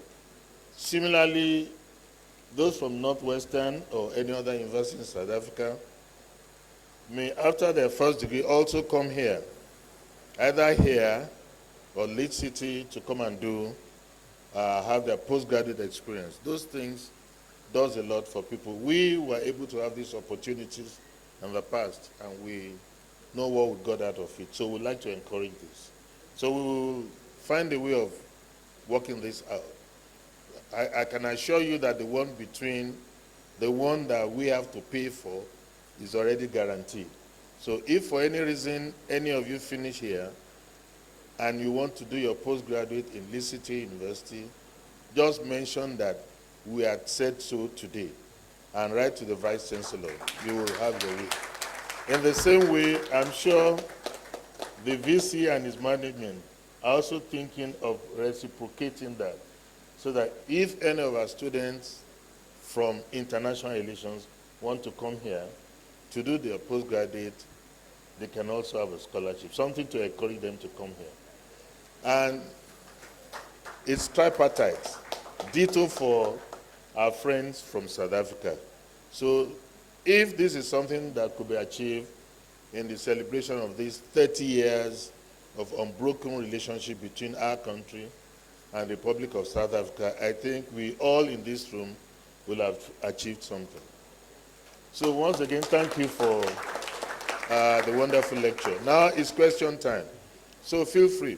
If you have any question for Professor Moroe before he leaves, any questions at all on the subject of his lecture or anything that has to do with the country he represents.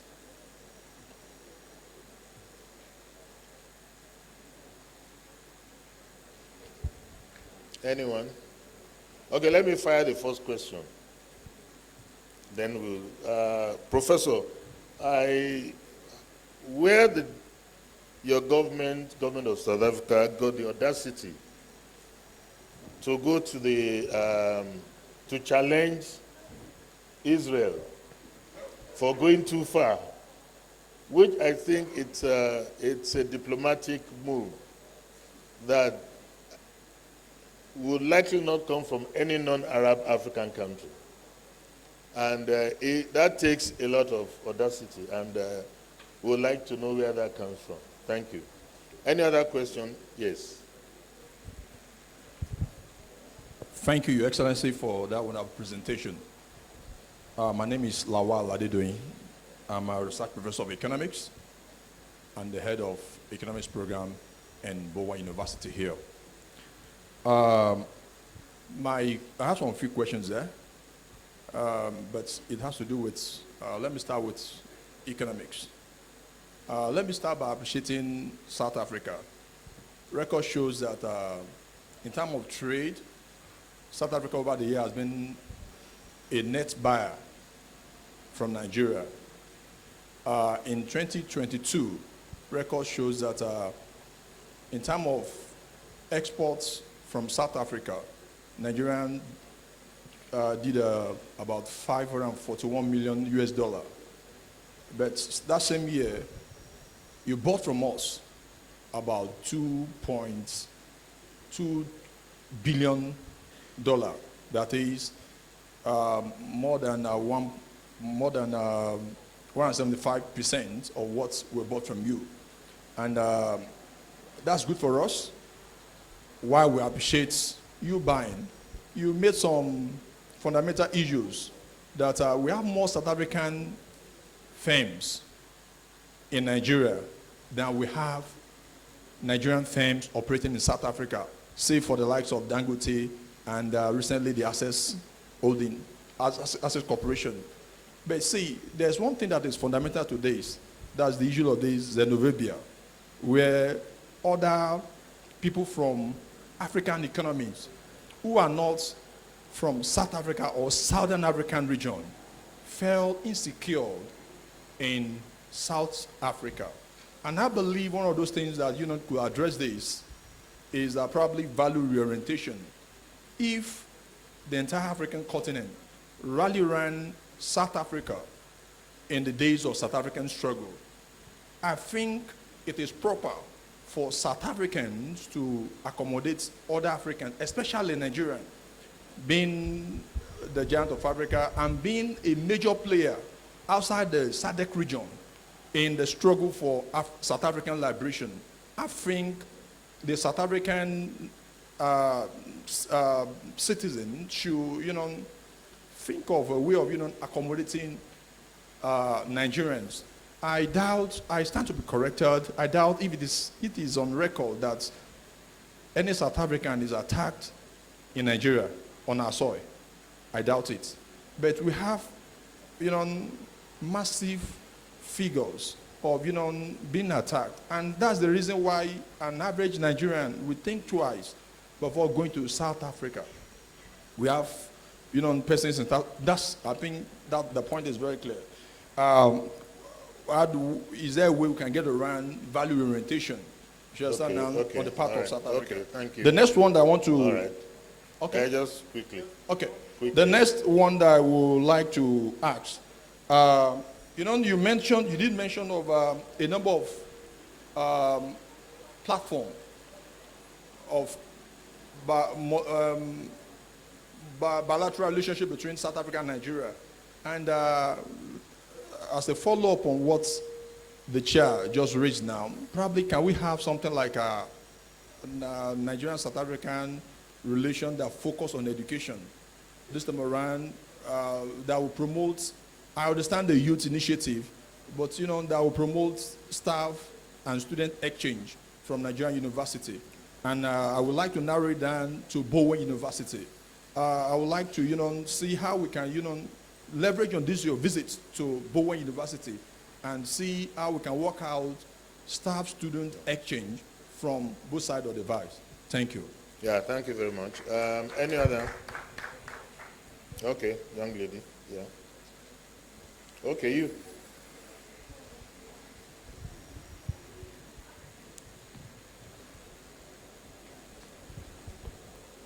My name is Baladale Faith Oladoyin. I'm from International Relations Department. I'm an 100 level student. 100 level, okay. Yes, sir. So at the course of your teaching, you talked about the level of collaboration between South Africa and Nigeria. My question now is, what is the level of competition between the two countries? Because Nigeria is accredited to be the giant of Africa, but it's like South Africa is now competing with Nigeria for that. So what's the level of the competition? Okay, good question, good question. Even at 100 level, that's good. Any other? Okay, here. Okay, there then, after the, yeah. Yes.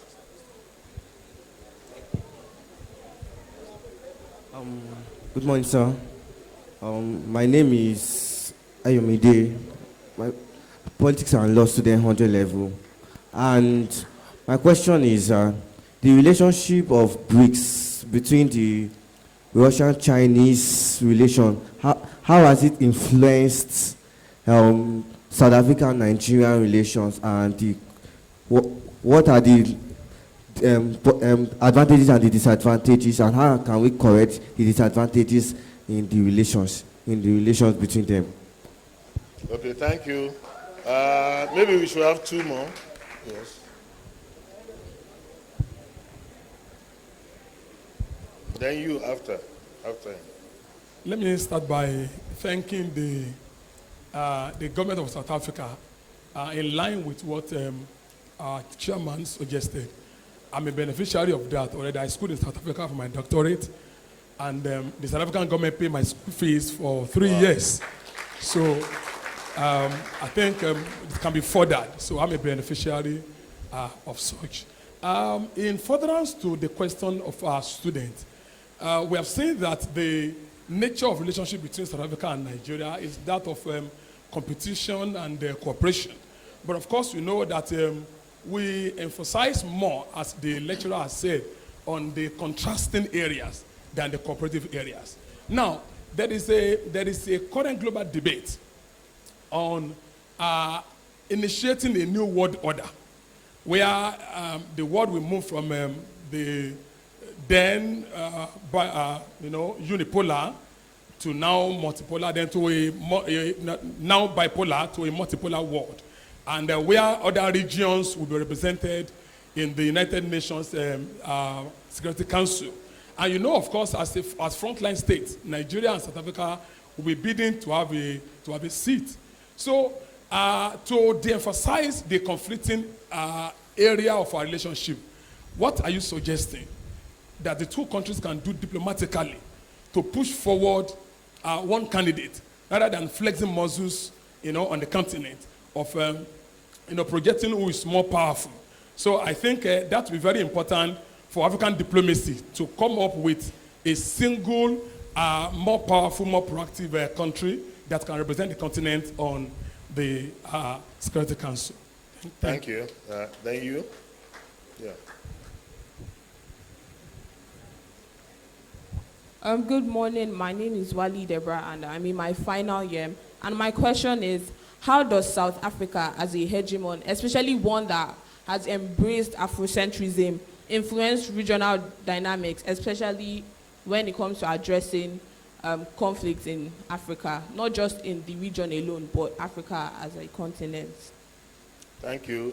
Maybe a final one. Anyone? Okay, you. The final question. Okay. My name is Uche Ndichoma, 200 level international relations.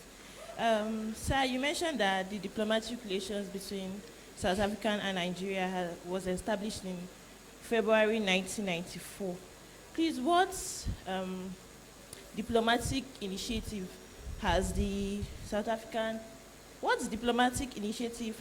undertaken to improve South African and Nigerian relations, and how effective have the initiatives been? Thank you. Okay, thank you. Prof, you have the floor. Okay, one other person? Okay, can you repeat your question? I said, what diplomatic initiatives has been taken by Nigeria and South Africa to improve their relations, and how effective has the initiative been? Thank you. Okay. So you can have the floor.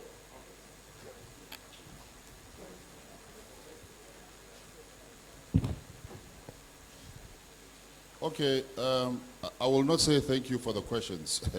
These are very difficult questions. Let me start with the last. What I have presented today, amongst other things, are an essential component of what we have achieved. These forums that I've been talking about, audiovisual co-production forum, aviation forum, South Africa, Nigeria, youth dialogue, those are the initiatives that have been established. And on the economic front, I spoke about the Joint Ministerial Advisory Committee on Investment and Trade. That forms part of the initiatives that have been established between the two countries. And the fact that we have over 36 agreements that have been signed is a demonstration of willingness of the two countries to work together at various levels, particularly on issues of common interest. But what has been more interesting in the past few years, especially in 2021, it was a turning point in the relations between the two countries in a sense that when we decided to sign agreements on audiovisual and co-production and youth development, as well as there were 3 arts and culture, we carefully selected those agreements that would foster social cohesion in various spheres between the people of the two countries, because we recognized that there is a lot of misunderstanding and perceptions between the two countries, especially citizens of the two countries. So creating programs that will link them to each other, through arts, through dance, through production, through culture, through food, is one of the best mechanisms that we think were in place for us to achieve the objective of creating more understanding culturally and appreciating each other. So what I've stated actually forms a very big component of what has been done. But as Chair has already indicated, we will share the lecture with yourselves, then you can select whatever it is that you want to.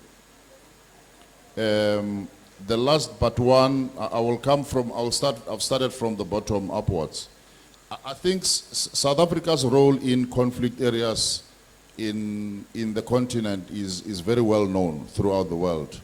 One of the most prominent conflict zones where we have been participating recently is in the eastern part of the DRC, where we have been quite very dominant. We have been in Burundi. In fact, the government of former President Nelson Mandela, may his soul rest in peace, prided itself in participating in the conflict in Burundi when doing so was not fashionable. We have also participated in Lesotho under the SADC Brigade, especially when South Africa chaired the SADC security, political and security outfit. But we also continue to receive a mandate from the African Union wherever we are called to assist. So South Africa has been quite very prominent in the role that it plays in the region of SADC and outside of the region of SADC. Candidature of the UNSC. I think it is important to recognize the sovereignty of individual countries and their aspirations, especially developmental aspirations. There is something in diplomacy that we call soft power. Soft power is power. It's an intangible power that makes you a cut above the rest, sets you apart from the rest. Being a member of these international bodies solidifies the independence of each and every nation. All nations aspire to be members of all international bodies. So, but diplomatically, there are processes that are followed to lobby. I can tell you for free that from time to time we receive lobby requests from the government of Nigeria whenever there's a prominent Nigerian who must sit in the International Telecommunications Union and they believe that South Africa's vote will be in the interest of Nigeria, we support. But if both South Africa and Nigeria have a similar candidate, those are circumstances under which we often find ourselves. But that does not define the nature of our relations as competitors. It simply demonstrates the aspirations that we have as independent nations, and that we are unable to support each other with candidature at the point when we need each other does not redefine our relationship. It simply points towards the aspirations that we have as sovereign states. So where possible, we are able to support Nigeria and other countries, and we know that our relations are so strong with Nigeria to a point that Nigeria reciprocates. So we receive diplomatic notes from time to time requesting support for UNSC seats, telecommunication seats, international atomic energy seats, and so on. So that's quite very profound. Now, there's a young man who asked a very brilliant question about BRICS. I mean, that was a very unexpected question, but very brilliant. You'd recall in December 2010 when South Africa joined BRICS, or before, in the continent, two countries expressed interest in being members of BRICS, and these are obvious countries, South Africa and Nigeria. We both presented our requests for consideration at the time to BRIC nation states. And in Sanya Island, where one of the summits were held in 2010, China, an evaluation was made, and of course South Africa was nominated. That's why it became BRICS with an S at the end. But in our founding statement, in our accepting statement, the former president was very unequivocal in stating that the membership of South Africa to BRICS will not only serve the interest of South Africa as a sovereign state, it will serve the interest of the entire continent. So the continent will be represented at the BRICS level through South Africa's membership. This is why today you have a section of, you have what is called the BRICS Development Bank, whose head office is in Johannesburg, and another head office is in Shanghai in China. Now, what happens is that each and every one of the member states contributed a certain amount of money towards infrastructure development. Now, in the case of South Africa, money that has been contributed for infrastructure development through the BRICS Development Bank is of benefit to the infrastructure development of the entire continent and not only for South Africa. Now, in previous summits, I speak under correction when I say when the former president hosted the 2013 summit in Durban, Nigeria was invited to the retreat in Durban. Less than 15 African countries were invited to be in the retreat meeting of the BRICS nations. So whenever South Africa hosts a summit in South Africa, there is always a retreat, and there are always invitations to Nigeria. And you'll recall that in the recent summit, the Vice President of Nigeria represented Nigeria in Sandton during the BRICS summit. When there was controversy about allegations that South Africa did not nominate Nigeria to be members of the BRICS Plus. But the Deputy President explained that it was not the duty of South Africa to do so. It is the responsibility of Nigeria to raise the hand and say we would like to members of BRICS and so on. So it would also be helpful perhaps to make reference to the outcomes or to get the statement made by the Vice President of Nigeria at the time. The levels of competition and collaboration, my thinking is that, you know, depending on where you come from, whether the glass is half full or half empty, there is what you call healthy competition, which builds character, and there is also unhealthy competition, which destroys character. So my guess is as good as yours when it comes to relations between South Africa and Nigeria. It depends on whether the glass is half full or half empty. But I think it is important for us to, notwithstanding the fact that competition might make us more competitive and stronger, but if this is competition that builds both countries towards common developmental aspirations, maybe it could be considered. But for me, I'm the one for collaboration much more than competition, because I know the outcomes of competition, even amongst us as human beings.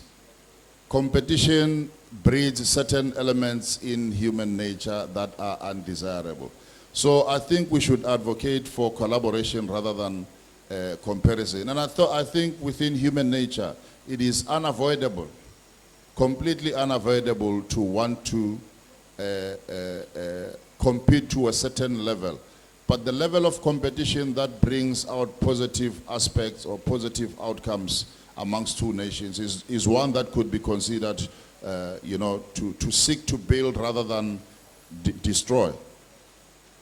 The Higher Education Forum, Mr. Vice Chancellor, Prof here asked about, you know, his desire for us to have the higher education MOU between probably the Northwest University as well as Bowen. I am pleased to announce that on the 24th of April, we are hosting a public lecture at the University of Lagos titled 30 Years of Unbroken Diplomatic Relations between South Africa and Nigeria. And this is, of course, in celebration of the 30 years of relations between the two countries, but we are also celebrating 30 years of our own democracy. We are going to dedicate a few minutes to establish the higher education forum between South Africa and Nigeria there. And Bowen University will be a beneficiary of that. And I think subsequent to that establishment, all stakeholders will be mobilized in order to come up with a program of action and to look at how we can best utilize that forum. You spoke about a nomenclature that we don't often use as government, and if I begin to respond to that, I may be recalled to South Africa in 24 hours. So let me rather not talk about it out of respect and cordiality. I don't even want to mention the name. Yeah, I'm very sorry that I'm unable to attend to that. We can have an offline discussion on that. And Prof, a very interesting one on Israel and Palestine. You know, South Africa stands on shoulders of giants, especially in the continent. And one of the giants is precisely home away from home here in Nigeria. The foreign policy of Nigeria during the 50s, 60s, and 70s was inspired by the respect for human rights, amongst others. This is a similar foreign policy which forms part of the value principles of South Africa's foreign policy, rooted in the principles of the African National Congress, which is the ruling party, respect for human rights. So in the conduct of our foreign policy, we recognize the importance of upholding to human rights. And we believe that human suffering in any part of the world, be it in Africa or outside, it's a demonstration that the struggle is not over yet.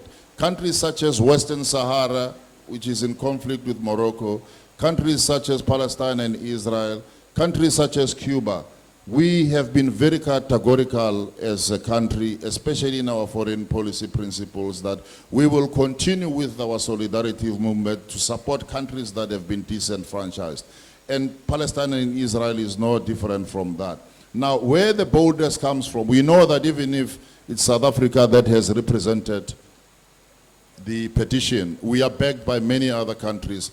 As voiceless as they may be, they may not have a voice, but we consider ourselves the voice of many other countries that are very disturbed by the developments in that part of the world. So we don't think we have achieved this milestone on our own. We have achieved this milestone because we know that we stand on the shoulders of giants who will always support the initiatives that we put into place. And if at all, at any given point in time, South Africa emerges victorious in its support for Palestine and Israel for the liberation of the people of Israel. Not only will it be victory for South Africa, not only will it be victory for the people of Palestine, it will be victory for each and every country that subscribes to the promotion of human rights.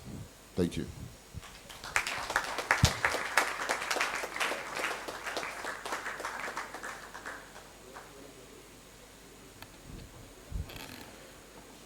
Thank you very much for that. And also, ladies and gentlemen, thank you for staying up until this time.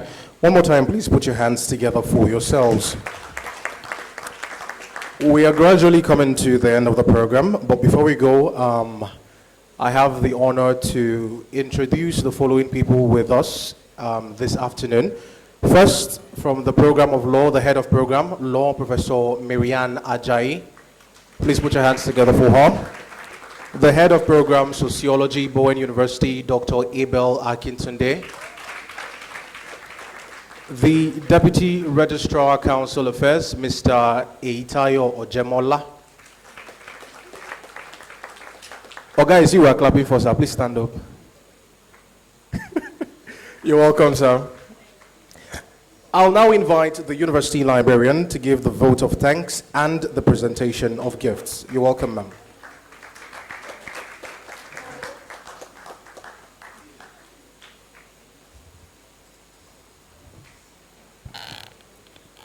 On behalf of the Vice Chancellor, Bowen University, and the entire management, staff and students of Bowen University, we want to appreciate our guest lecturer of today for that lecture. And the lecture has whet our appetites on the fact that there's going to be a mutual benefit from this lecture and this visit today. We also want to extend our appreciation to the chairman of this occasion, Professor Jide Owoeye. We appreciate you, sir, for coming to Bowen University. And other guests that came with the guest lecturer, we thank you for coming. And we also want to thank all our students for being attentive and for the questions that you have asked, very brilliant questions, which means that you are following the lecture. So we appreciate everyone, even the staff that are here. We indeed appreciate the fact that you are here to join us. So thank you very much. We pray that God will grant a journey mercy back to your destination. Thank you. All right, we'll now call on Ms. Busiswe Dlamini for her gift.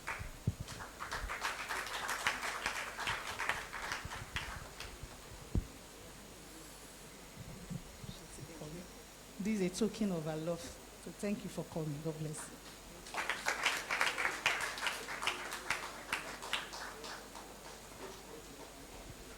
All right, the chairman, Professor Jide Owoeye.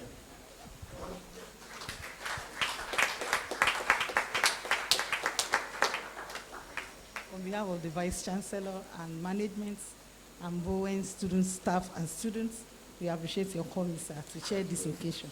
Thank you, sir.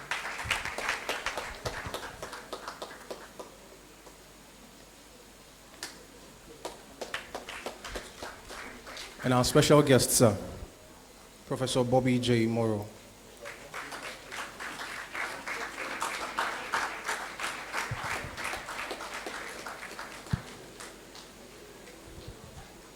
This flag is presented to our guest lecturer, Professor Bobby J. Moroe, South African Consul General to Nigeria, for this public lecture titled Celebrating 3 Decades of Unbroken Diplomatic Relations Between South Africa and Nigeria, Prospects and Challenges. So on behalf of the Vice Chancellor and signed by the Vice Chancellor and the Registrar, Mr. Babatunde Adetono, on this day, Thursday, April 18, 2024. We thank you, sir.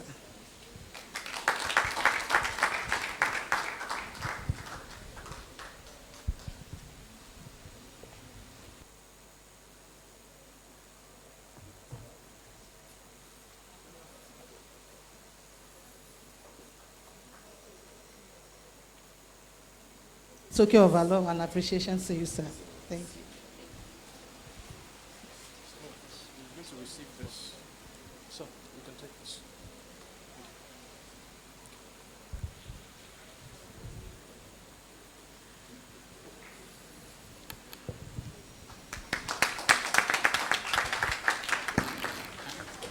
Ladies and gentlemen, I've also been informed that our guest lecturer, Professor Bobby J. Moroe, would like to make a few presentations to the university community. You're welcome, sir. No, you can have your seat. I'll just bring the mic to you. Okay, all right, lovely.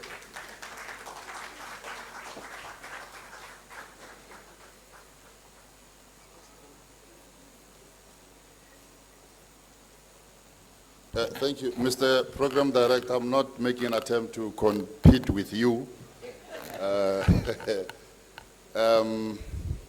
Just a quick backstory to this presentation.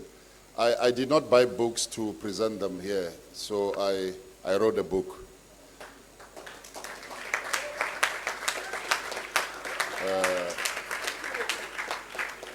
I wrote a book which he supervised, Professor Lere, whose PhD he supervised.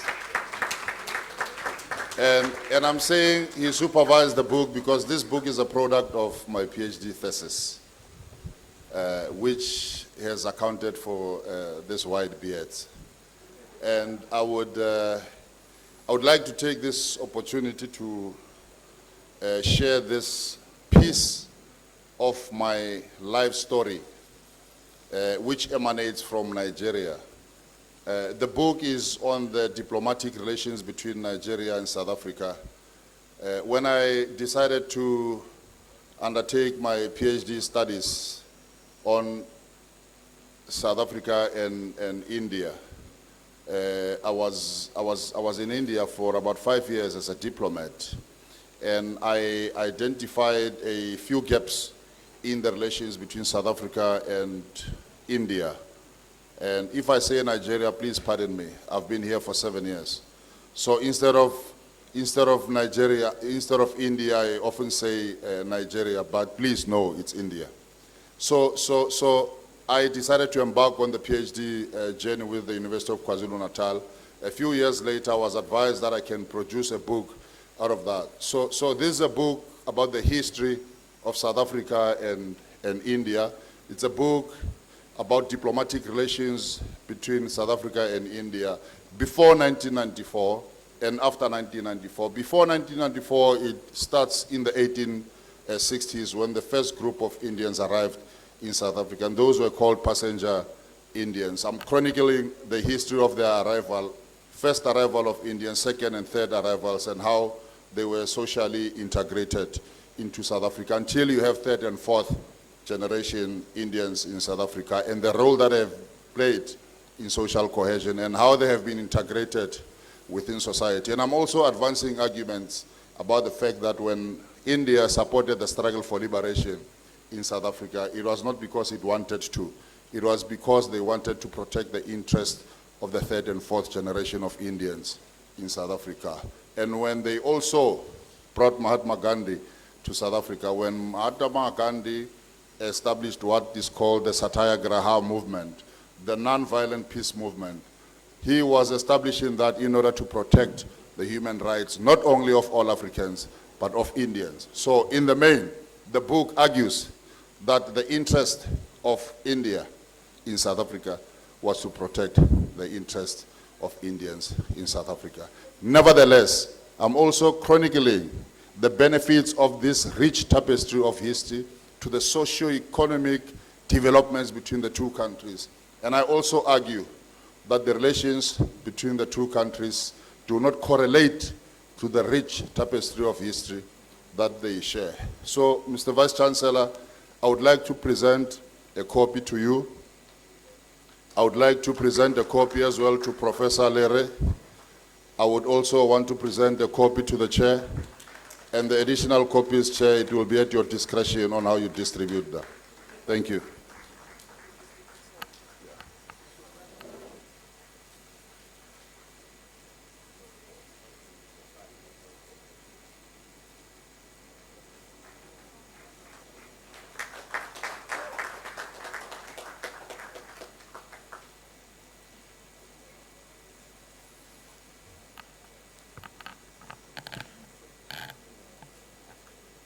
Thank you very much for that. Ladies and gentlemen, we've now come to the end of this incredible program that has been put together by the programs Politics and Law, Political Science, and International Relations. May I now please request that we all rise as we invite the Deputy Vice Chancellor to come lead us in a word of prayer as we close. Please welcome Professor Oluwatosin Atobatele.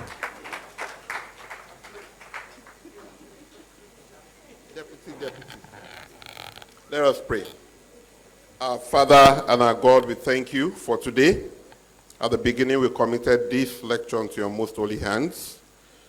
Father, we have enjoyed this lecture. It is enriching, and we know very well that with the outcome that there will be stronger relations between Nigeria and South Africa. Father, accept our thanks in Jesus' name. We commit the chairman of today, we commit the speaker of today, and all those who have come here to Bowen University onto your most holy hands. We We pray, King of Kings and Lord of Lords, as you saw them here safely, you see to their safe return to their base in the mighty name of Jesus. We pray, King of Kings and Lord of Lords, that your protection will continue to be sure upon us in the mighty name of Jesus. We pray for our students, that you, Lord, will enrich them in knowledge and wisdom in the mighty name of Jesus. May your blessings continually be with each and every one of us. In Jesus' mighty name we have prayed. Amen.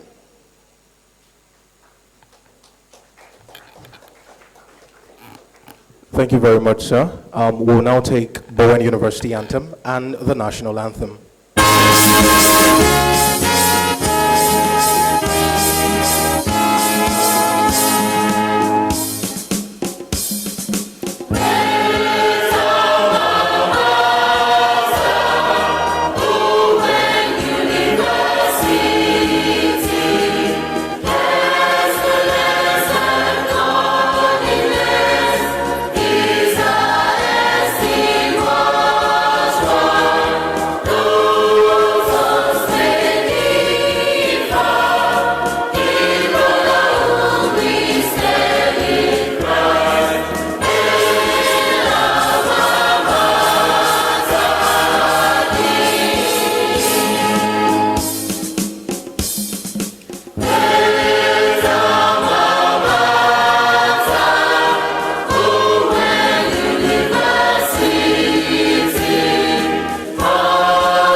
Ladies and gentlemen, may I please request that we all remain in the hall as the high table recesses. Thank you very much.